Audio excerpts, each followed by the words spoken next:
Um bom dia de milagres a todos, que Deus abençoe a sua vida, a sua casa e toda a sua família em nome de Jesus Cristo. Há algum tempo que a gente não estava junto aqui, mas graças a Deus que nessa manhã de segunda-feira a gente pode estar aqui juntos, reunidos para o nosso tempo com Deus. Amém? Levanta as suas mãos aí para os céus nessa manhã e diga assim: Senhor Jesus, seja bem-vindo na minha vida, seja bem-vindo na minha casa, seja bem-vindo, porque Tu és o primeiro, seja o primeiro em tudo que eu fizer, seja o primeiro em tudo aquilo que for realizado no meu lar, e que a sua vontade seja soberana. Eu te convido a ser o primeiro na minha vida. Em nome do Pai, do Filho e do Espírito Santo de Deus, e você que crê, diz amém e graças a Deus. Glória a Deus. Quando nós convidamos o Senhor Jesus a ser primeiro na nossa vida, nós estamos sujeitando a nossa vida às vontades dele, aquilo que ele tem para nós. A gente sempre clama por milagres, a gente pede por milagres, a gente ora, mas nem sempre o milagre ele acontece, porque o milagre nem sempre é aquilo que nós queremos. Muitas vezes o milagre que Deus quer fazer na tua vida não é o mesmo milagre que você quer que aconteça na sua vida. Às vezes o milagre para você é que a porta se abra, e para Deus o milagre que Ele quer que aconteça é que a porta não se abra. Porque você diz assim: Senhor, abre essa porta. Deus está olhando para aquela porta dizendo assim: calma aí, eu tenho algo maior preparado para você. É por isso que mais importante do que a gente dizer pedir para Deus que a nossa vontade seja feita, é mais importante que a gente peça para Deus que a vontade dele esteja acima da nossa, e assim o melhor será realizado para a nossa vida. Olha o que está escrito, nós vamos meditar nessa manhã, olha o que está escrito lá no Salmo 37, no verso 5. Se você tem sua Bíblia, pegue ela lá, abra lá e leia junto comigo nesse momento. Olha o que está escrito lá. Entrega o seu caminho ao Senhor, confia nele e o demais ele fará. E o restante, algumas versões dizem o restante e outras só dizem e ele o fará. Essa passagem do salmista Davi está falando sobre entregarmos o nosso caminho ao Senhor e o demais Ele fará. Em outras versões, o restante Ele fará e Ele o fará. Mas eu quero pegar aqui a versão mais clássica, a versão que está bem próxima da tradução original, que diz: entrega o teu caminho ao Senhor, confia nele e ele o fará. Essa passagem está dizendo assim, Davi está dizendo assim: entrega o teu caminho ao Senhor, confia nele e ele o fará. O que é esse e ele o fará? É exatamente o caminho. Porque quando está dizendo entrega o teu caminho ao Senhor, está falando sobre o futuro. Quando o salmista Davi nos ensina a entregarmos o nosso caminho ao Senhor, ele está falando sobre o nosso futuro. E quando ele diz assim, e ele o fará, ele está dizendo assim: o teu futuro você não conhece, mas Deus conhece. Então, entrega o teu caminho ao Senhor e ele o fará, no caso, fará o seu caminho. É interessante a gente analisar, a gente observar a forma como o salmista Davi ele tinha a forma clara como ele observava acerca do que o Senhor Jesus poderia fazer. A forma clara que ele observava, que ele tinha de como Deus poderia fazer. o milagre. E é interessante não apenas a gente observar como Davi olhava para Deus fazendo o milagre, mas como também Davi enxergava o milagre. Davi ele enxergava o milagre justamente como eu acabei de falar para você. Davi ele enxergava o milagre vindo de Deus para nós e não de nós para Deus. Como assim, pastor? Quando nós pedimos o milagre, é o nosso desejo sendo levado a Deus. Davi não enxergava desse jeito. Davi via o milagre como algo trazido de Deus a nós, como um desejo de Deus sendo realizado em nossa vida, como algo de Deus acima de nós. E é por isso que Davi está dizendo aqui assim, entrega o teu caminho ao Senhor e Ele o fará. Porque muitas vezes a maior preocupação, o que mais nos deixa atribulado, atordoado é: qual será o meu amanhã? O que está por vir sobre a minha vida? O que vai acontecer num futuro não tão distante ou até mesmo num futuro mais distante?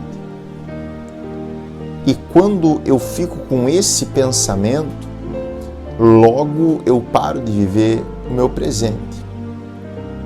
Quando eu fico preocupado com... Eu entendo que é normal a gente se preocupar com as contas de amanhã, com as situações, e tudo isso é normal. Só que existe um limite entre a preocupação com as contas que vão vir amanhã e então eu ficar preocupado com o meu futuro. Porque quando eu me preocupo com as contas de amanhã, é óbvio que, poxa, deixa eu me organizar financeiramente que eu vou pagar minhas contas. Pronto, resolvi a preocupação. Agora, quando eu me preocupo com o meu futuro, eu paro de viver. Quando eu me preocupo com o meu futuro, quando a minha cabeça ela fica amarrada ao meu futuro, eu paro de plantar no hoje para colher o amanhã. E tem muitas pessoas que têm sofrido por isso.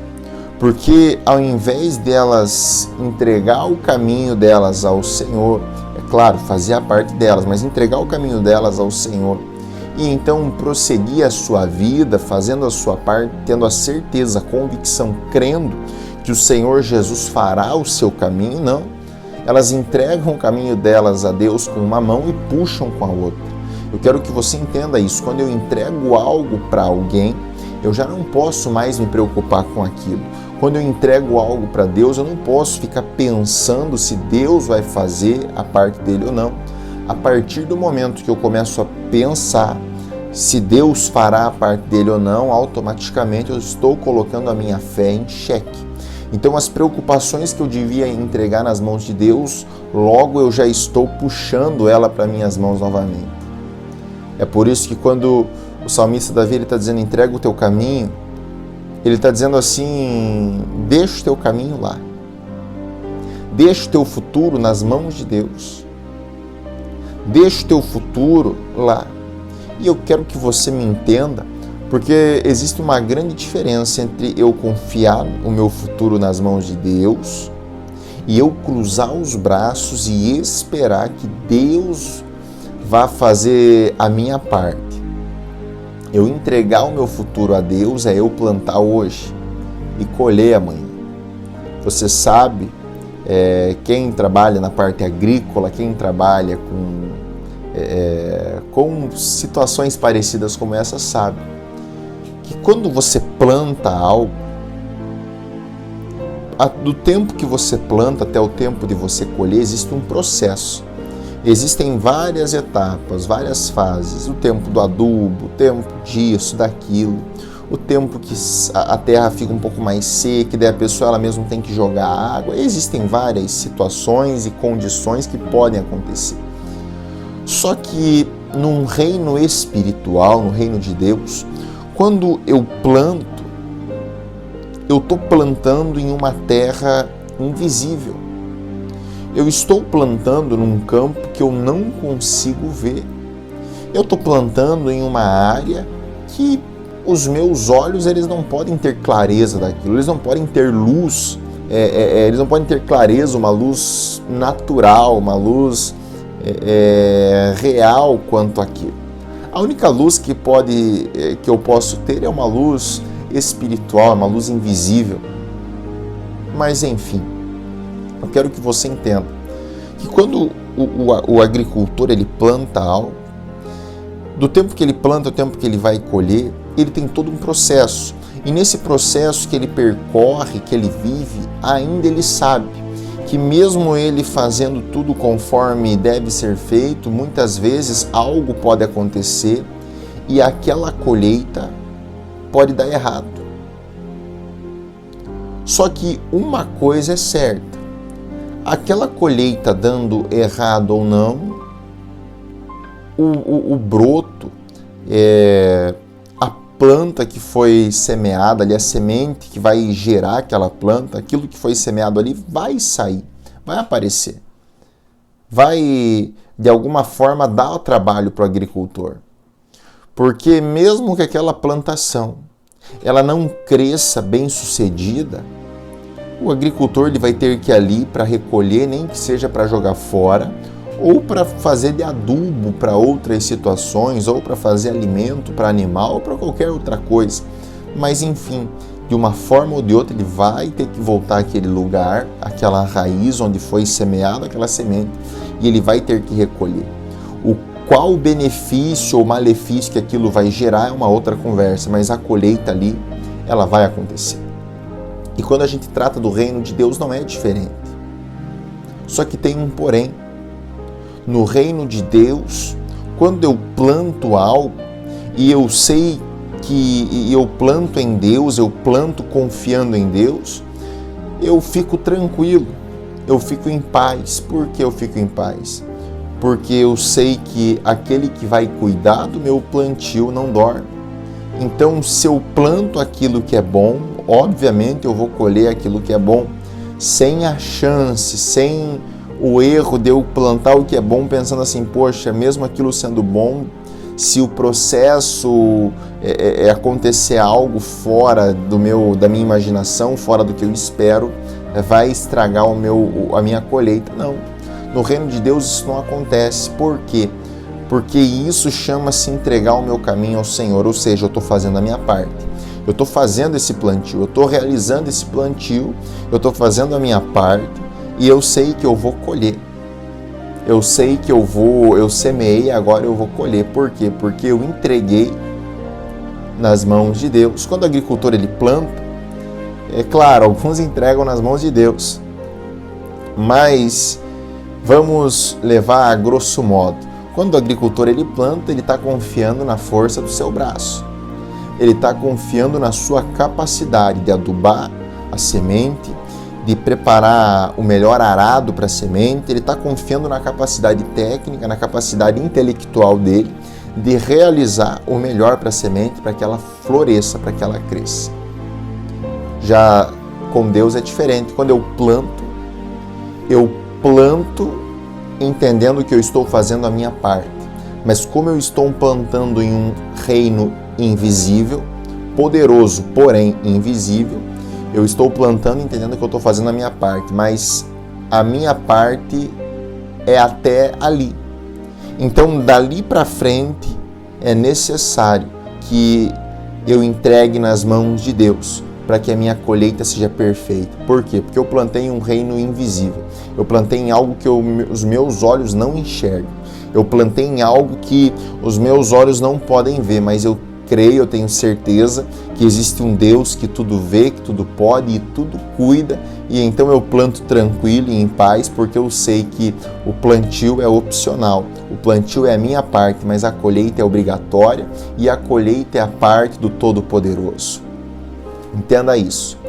Entregar o seu caminho ao Senhor é você fazer a tua parte tendo a certeza que o Senhor ele vai preparar um futuro extraordinário para você. Quero que você receba essa palavra e não apenas faça dessa palavra algo que você vai usar para um momento ou outro, mas eu quero que você use isso para a sua vida e para que tudo que você for fazer, você antes mesmo coloque nas mãos de Deus. A gente tem muito, do ser humano, o ser humano ele já veio com essa soberba de fabricação, né? A Bíblia nos ensina que Deus ele se reúne com uma comitiva celestial, ele diz assim: façamos o homem a nossa imagem e semelhança.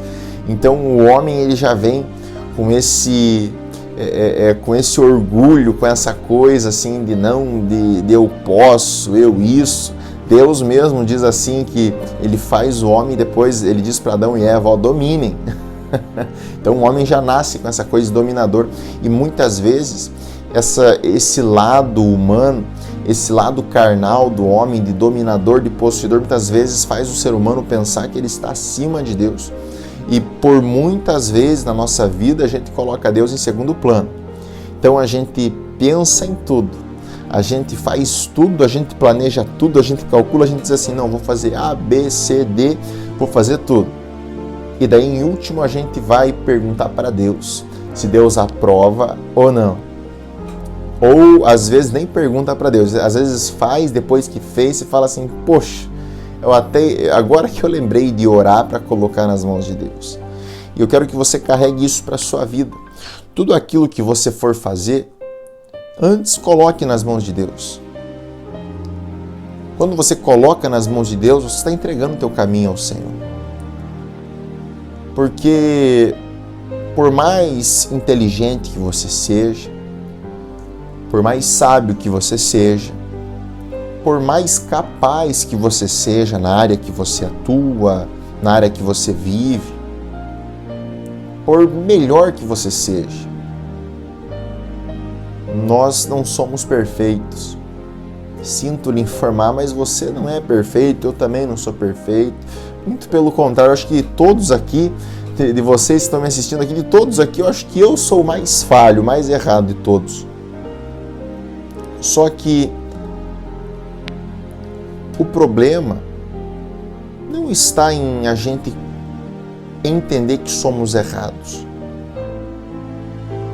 O problema está em não ter arrependimento em nós dos nossos erros. Logo, não tendo arrependimento, nós não temos compreensão do nosso erro. E se não temos compreensão do nosso erro, nós continuamos errando pensando que estamos certos. Continuamos sendo soberbos e não colocando Deus acima de tudo na nossa vida, pensando que está tudo bem. Logo, se não compreendemos que somos falhos, logo não colocamos Deus acima de nós mesmos e pensamos que está tudo bem, que somos senhores da nossa vida. E não é assim. O Senhor da nossa vida é Deus. Quantas vezes você pode ser ateu, você pode ser uma pessoa, você pode ser ateu, agnóstico, você pode ser quem você for. Mas quantas vezes da sua vida você tentou fazer algo e por mais perfeito que fosse o teu plano, a tua ideia, a tua motivação a fazer aquele algo, muitas vezes aquele algo não deu certo. E você disse assim: ué, por que não deu certo? Quantas vezes você planejou fazer alguma coisa e as coisas não aconteceram e você fala assim: é impossível não ter acontecido? É porque existe um Deus que olha para você e esse Deus sabe o que é o melhor para a sua vida. Amém? Feche os seus olhos nesse momento e faça essa oração junto comigo. Diga assim: Espírito Santo, nessa manhã eu entrego o meu caminho ao Senhor.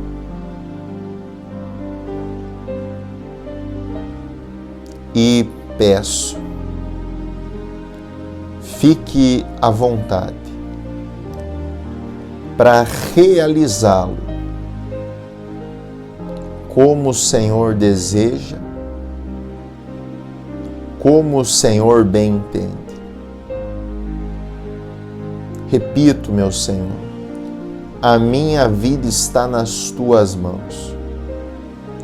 Que a sua vontade seja feita na minha vida todos os dias. Faço essa oração em nome do teu Filho amado Jesus Cristo. Amém e graças a Deus. Coloca a mão na cabeça e diga assim: Deus acima, mão na fonte e diga mente guiada, mão no coração e coração guardado. Que Deus esteja acima de você todos os dias para olhar para você e para que Ele tenha poder sobre você. Que a sua mente seja guiada pelo Espírito Santo para que Ele te leve a caminhos extraordinários e que o seu coração esteja guardado contra tudo aquilo que o diabo lança contra a tua vida para destruir, mas que o teu coração seja repleto daquilo que Deus tem a semear em você. Que o Senhor Jesus te abençoe e te guarde e faça resplandecer a luz do rosto dele sobre a sua vida, em nome de Jesus. A tarde da bênção hoje, pessoal. Não esqueça, às 17 horas. Deus abençoe.